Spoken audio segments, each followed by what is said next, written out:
I would like to talk about how black folks not only survived the riots. Come again?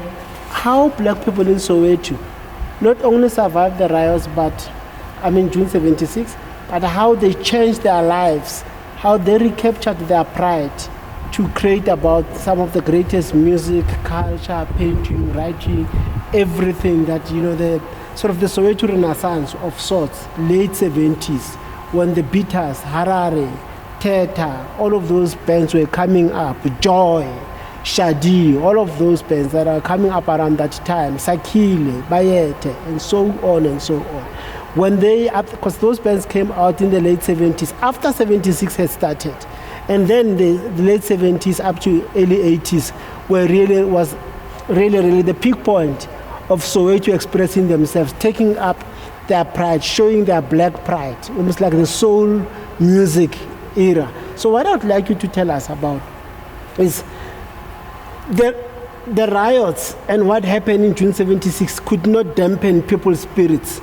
People stepped out of their houses in pride with big afros and bell bottoms and went to the shebeens and created street culture, even when they were in pain. So I would like you to tell us about how people recaptured their pride, how people didn't want to be pitied, how people created the 80s culture.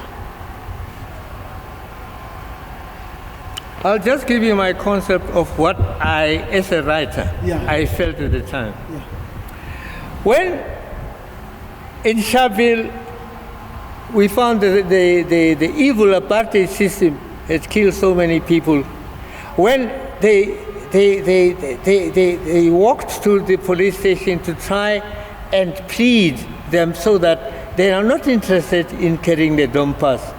And in retaliation, the system never even gave a thought to that, and they mowed it down mercilessly. Mm-hmm. And they found a huge number. The whole world reacted to that. Mm-hmm. And then from that period to coming now to 1976, we find that the mood has changed as to how people should react to what actually the governor was doing to them. Mm-hmm. And then subsequent to that, with now the Bantu education system that had been throttled from 1953, when Henry Fairwood had already taken charge from being the Minister of Bantu Education. And as time went on, it became very tough for a black child to get a better education. Meantime, the best of its education was in the hands of the white child.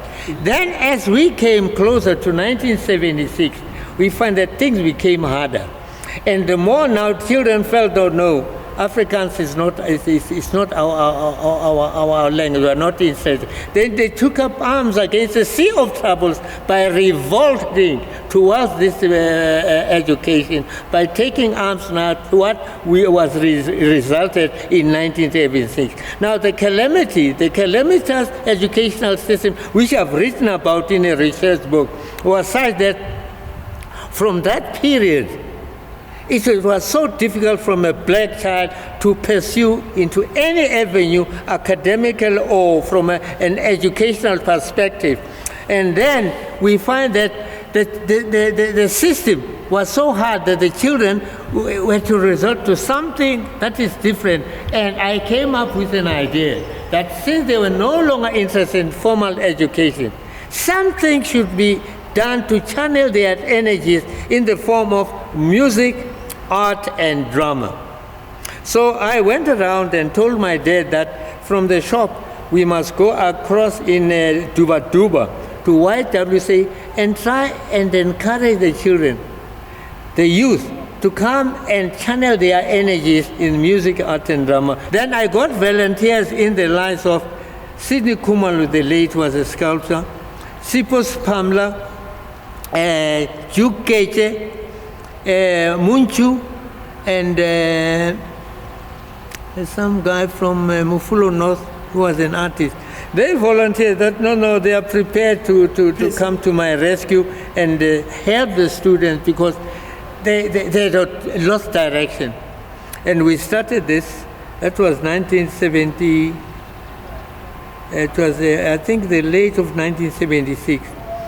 And because we had become a thorn on the government's flesh, we found that at some stage, we found the Quellas rounding up the YWCA, and we all got arrested, and we were taken to Modabi prison.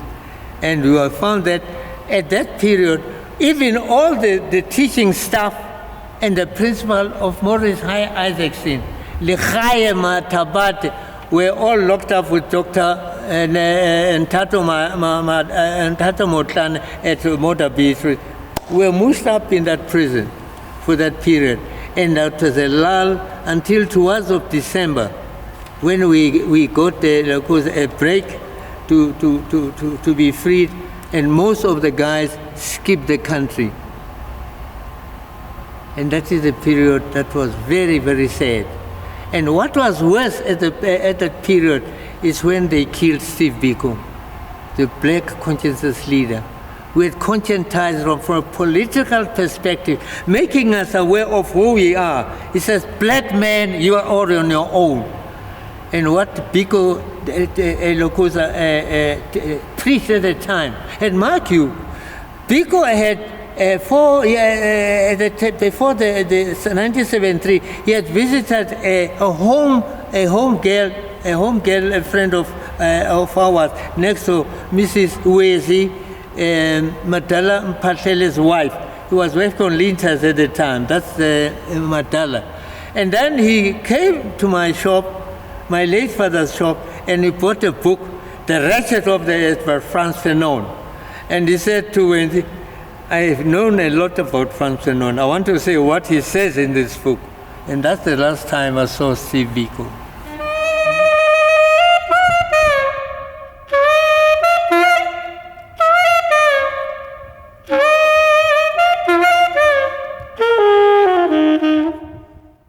What does Mofolo mean to both of you?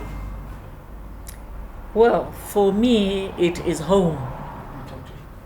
And I was almost born in Mofolo, but I was born in Soweto town, and my family moved to this house in 1954, and I was born in 1953. And it has been home ever since. I go away, I've traveled the world and lived in different parts of the world, but I always come back home. So Mofolo is home for me. I've been born in Soweto too. I'm of the view that at the end of the day, we are a large slum in the richest area in South Africa. Johannesburg Gold has built up the city in England, for example. Yeah, but here you are. That money is not coming here to service this area. yeah. So for me, as I grow up, sometimes I'm nostalgic, but at the same time, I'm not definitely nostalgic. Because if I pass the mine dams in Diepkloof, Midlands, coming through here, it shows that this place was rich, but as I said, we are a slum. So, but for me, there's nothing I can do about it because I cannot erase my history. I was born here. Politically, I only became politically aware in the 70s because that's when things started to happen. As you say, we were never victims. We never saw ourselves as victims because fortunately our parents made life bearable for us. It was difficult for them, but I know in my home we never discussed politics because I had one of my cousins who had already been in prison. Vusi Nkumane was in Robben Island, and we spoke hush. In fact, I did not know that Vusi Nkumane, my cousin or my brother, was in Robben Island until he came out of Robben Island for that matter. And because the parents always tried to protect us from the harshness of of being in a place like Soweto or of being black in South Africa. The issue for me, coming back today, that's what we're missing. The special planning today is no longer existent, because then, apartheid or no apartheid, we ended up with a place like, remember the hall up there. Yeah, we had swings, we would go there after school to learn how to dance, to learn how to debate, to learn how to cook and do all kinds of things. But that hall is gone. Now the hall is being used by the local council for various other things, and they rent it out to churches rather than to help the community of the place. Talking about it used to be huge grounds, and we would run around there. Now they've put up a church, right next door to us here. This place was open, and we played there as kids. Now you saw as you came in, the kids were playing right next to the road, and their ball ends up on the road, and it gets hit by a car, and it could have been a child running after that ball, because they have taken the areas that were meant for parks and recreation for the children. They've put up, our councils have allowed those places to be business areas or churches. Churches are everywhere, but nobody thinks about playgrounds for the children, recreation facilities for the people of the area. There's the shop around here, what used to be called Steve. Yeah, yes, he used to wear gloves. Yeah, white gloves to get into his car when he drives his Mercedes. Yes. Now, what strikes me in terms of trading, even if it's the Shabalala shops, was that really they had limited permissions and certificates. They could only sell grocers. So, but now you find we are being told you need PE because we are not experienced as Africans. We don't know business. But they don't tell the true story that one, we were banned from having businesses in towns. And that is why at the end of the town itself, on the outskirts, we have Chinese shops or Indian shops. At least they were in town. Yeah. As second-class citizens. Yes. We, as third-class citizens, we don't want to say that we are reminiscing and we enjoy it to be third-class citizens. No. The question is, if you ask yourself, if a person like Steve or Shabalala then was given a permission, one, to sell furniture, you won't have Ellerins or Bradlows coming into Soweto and cornering the market here. They were banned, from having that. Two, Shabalala only had the petrol stations, one of the few in the township share. But you have more than 1 million or 2 or 3 million people here. Yes. If he had a car dealership, no, he's banned. Doesn't have. You have to go and buy that in town. Okay. The next thing, in terms of manufacturing, if you are a black businessman and you'll make it, and then so that today you are a laughing stock because you guys you didn't have business acumen. No, we always said it. We were banned. Yeah. Shabalala himself, for whatever he achieved with the grocery store and the butchery, he could have been 10 times richer. Yes, he would have been. If there were no policies. Can you imagine a government stopping its people from becoming... Yes, we are a capitalist country. If I remember, I don't remember the ANC saying that it is not for capitalism. It is the South African Communist Party, which was for socialism. Yeah. So if it means then, even the liberation movement says there's no problem in terms of the concept of capitalism. There are certain strains of capitalism that it is against, like what I've said now. Yeah.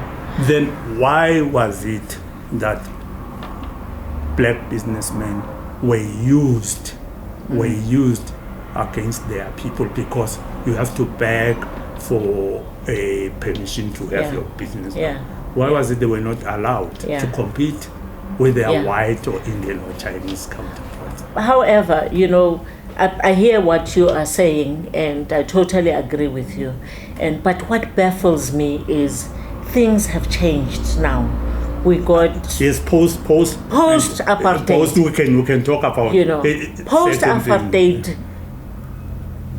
During apartheid, we had bylaws that governed how we did business, how we lived in the area. If you were not born in Johannesburg, Section 10(1)A, and you did not have 10(1)A, you'd be sent to those rural areas. Now, everybody is moving freely, but however, there's very serious problems that have come up that we have not taken care of as the people of Soweto and all black South Africans. Look at how everybody now can run a business. And what have we done? If businesses are now being run from people's homes, people rent out their homes to foreigners who are Somalis and Pakistanis, and they only come here to do business. We end up not running the businesses ourselves. Now, you were talking about Steve, that was the cleanest shop that we had and Steve, with what little that he had, he did a fantastic job on that job. Do you know what it has become now? I haven't been that shop, they've allowed that shop to be a bottle store where young people from the area hang around there, and it's really about drinking, And my issue is, when we started Prof, we talked about not being victims. We need to get out of the victim mentality. We need to take care of ourselves. But the way we are doing it as individuals who live in here, it's like, during the 70s, when I became politically aware, I was taught about black consciousness, where I was taught to be black and proud. People have now lost it. They have lost the fact that it was supposed to be a better life for all. Now it becomes a better life for individuals. But I do not even want to talk the politics, the general politics. I want to talk about Mofolo.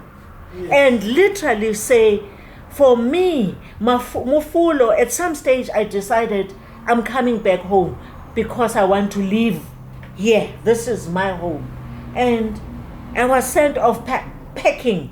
I had to leave because I could not deal with sewerage problem. I could not deal with electricity problems. I could not deal with the mentality of the leadership that is here, where you literally say, guys, our children are not working. Walk around and see what is going on with our children.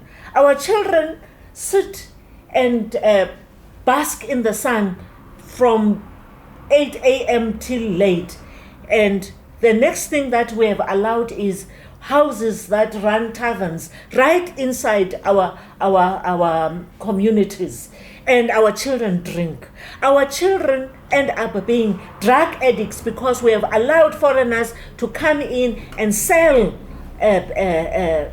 drugs to our people. Call me xenophobic. I am very xenophobic when it comes to that. I've lived in Zambia. I've lived in Zimbabwe. And we were never allowed to work in those countries.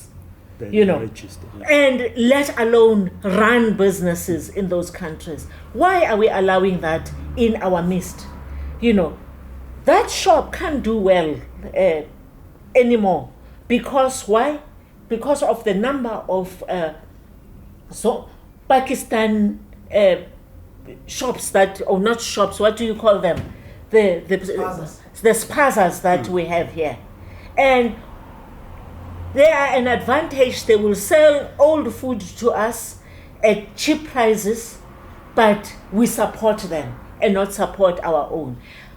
My thing right now is about, we need to get to a point where we sit back. The conversation that we need to have, rather than a bigger conversation, is about ourselves. Culture. Culture taught us a whole lot of things, and as far as I'm concerned, culture evolves. And it has changed, especially for the people of Mofolo. The people of Mofolo now need to sit and decide what is it that they want for their area. You know, we want our children to be at school. We want our children to have recreation facilities. We want to have places where we can go to after work, not our homes, and it does not have to be drinking places only. And therefore, for me, I know that they are closing down schools. And what I would have done with the schools that they close, I would turn them into skill centers where we literally bring in local government, we bring in social development, we bring in labor and everybody. The people that are not working need to be taught some kind of skills so they can start working.